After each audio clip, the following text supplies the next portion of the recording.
guys, Sullivan Owen here in Philadelphia. Thanks for coming back to my channel. So I filmed myself making my fall wreath. It's a couple weeks later and you can see that the yellow bittersweet berries that I feel a little bad. I kind of bugged Mac at 28th Street Wholesale Flowers in New York City to find me a bunch that was all still yellow. And you can see what it looked like the day I hung it up here. But the bittersweet berries have all popped open, which is bound to happen.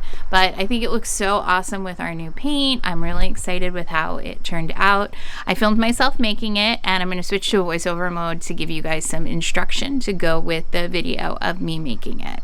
So if you love all things flora, please remember to subscribe to my channel. If you like this video, give it a thumbs up, and thanks for watching. All right, let's make a fall wreath. So there are really only 3 ingredients or components in the wreath. These are red dogwood twigs. They're really young, they are not fully red yet, and they are incredibly flexible. So they are the basis for making a formless wreath. What I mean by that is that there is no grapevine base or wire frame. I'm just using an assortment of flexible branches and wire to make the wreath shape.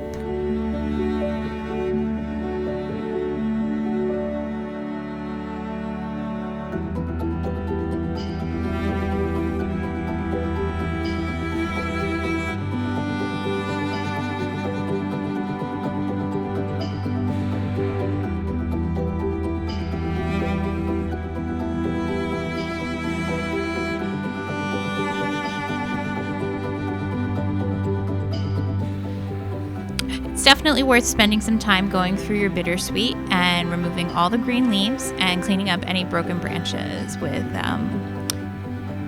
vines and branches that have a lot of dimension and curve to them. You're going to find that they tangle up and tear. So it's easiest just to prep all the materials by making all the branches cleaned up and groomed into pieces that you would be happy to see in your wreath.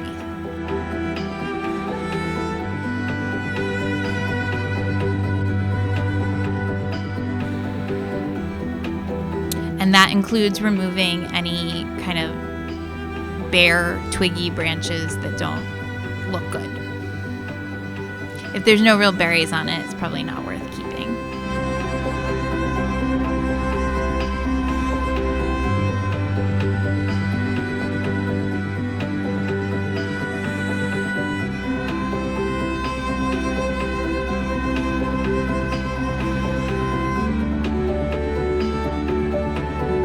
Pieces that have a lot of interest and dimension to them, I tried to preserve as many of the unique elements to the branch. So you can see on these larger pieces that have a curve, I'm trying to just kind of keep as much of the material intact, and I will just be removing all the green leaves.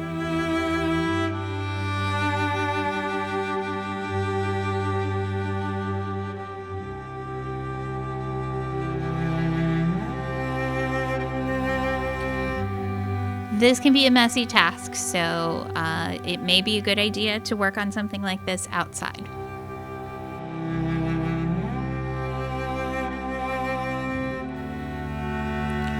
This is the same copper beech as I made in my fall arrangement or my fall bridal bouquet.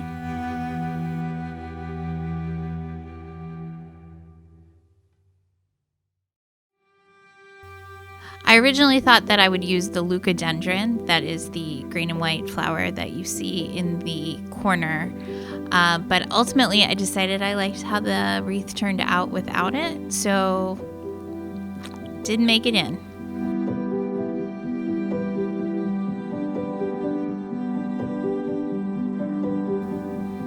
The entire wreath is composed of a few bundles of dogwood and bittersweet branches wired together into individual bunches. I find it's a little easier to make the bunches and then assemble and add the leaves on top. So I'll start by wiring together a small bundle of bittersweet and dogwood twigs.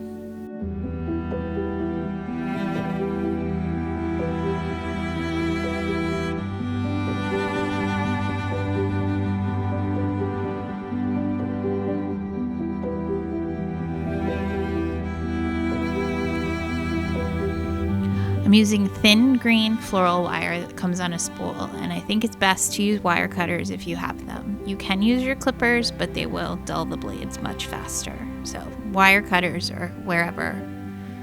Wire cutters are the best choice.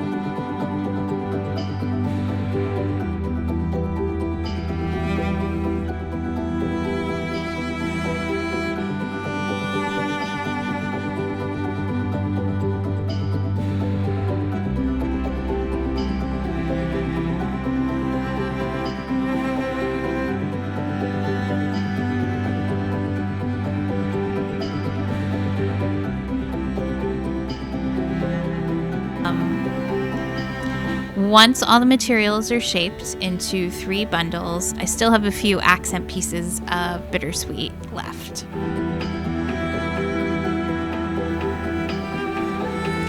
I prefer to add the copper beech after I've bundled the twigs together so that I try not to damage too many leaves.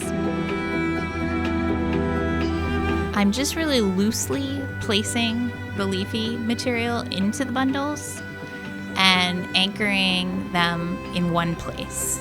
You don't want to tighten the whole bunch with wire at this point because you haven't assembled it, and you want to leave it a little bit loose and fragile so that you can style it how you would like. By not wiring the entire piece, we're also going to be able to sculpt it into the rounded shape that we're going for.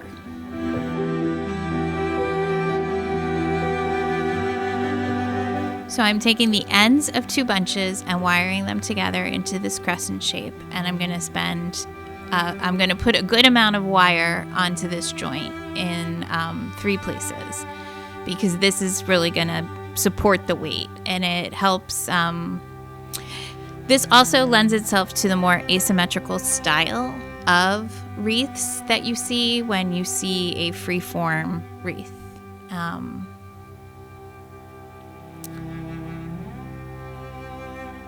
So I've used 2 bunches to create this kind of half circle shape.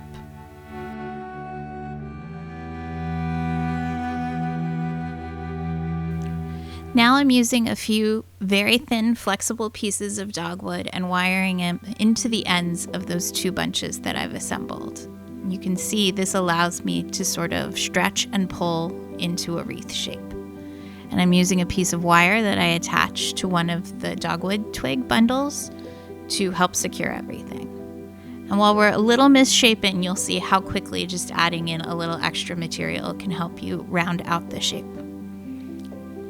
But this is not a design for those that are into perfect symmetry.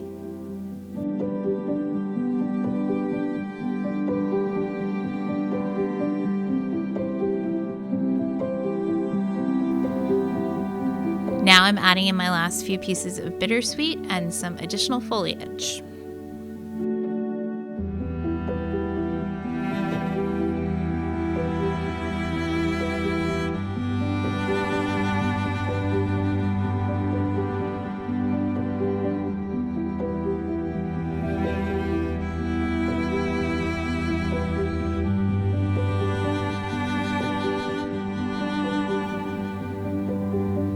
So I'm anchoring on the wire for our last final pass around the entire wreath. I'm being careful not to compress too much. I'm just really trying to secure everything in place without changing the shape or crumpling too many leaves. It's just helping to make things feel a little more secure and solid.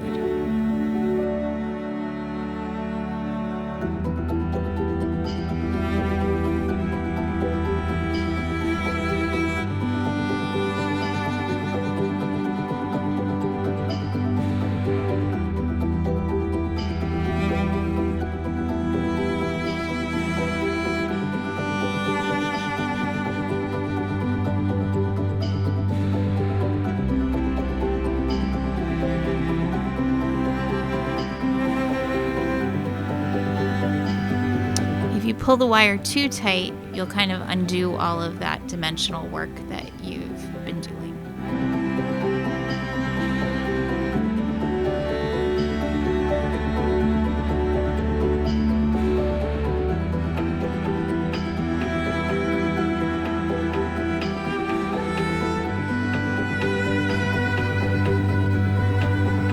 And now that everything is fully secure, I can add in the last finishing touches of some additional leaves and any little bits of bittersweet that are left. And you'll see that they stay in place with no additional wire at this point.